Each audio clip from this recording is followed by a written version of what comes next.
আসসালামু আলাইকুম ওরহমতুল্লাহি ওবরাকাতুহ। সম্মানিত ভিউয়ার্স, আশা করি আপনারা প্রত্যেকে আল্লাহ তাআলার রহমতে অনেক অনেক ভালো আছেন।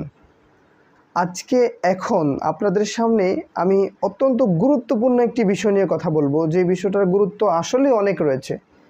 যে আমরা অনেকেই জানি না যে লোডশেডিং কেন হয়। লোডশেডিং কেন হয় এই বিষয়টা আমরা অনেকেই বুঝি না।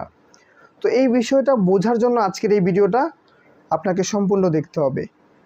তো প্রথমেই আমি যে এই বিষয়টা বোঝাই, যেটা হচ্ছে বিদ্যুৎ কিন্তু আমাদেরকে উৎপাদন করতে হয় এবং উৎপাদন করলে যে বিদ্যুৎটা মানুষ ইউনিট খরচ করে, ওই ইউনিট অনুযায়ী কিন্তু মানুষদেরকে অর্থাৎ আমাদেরকে সরকারকে বিদ্যুৎ বিল দিতে হয়, তাই না?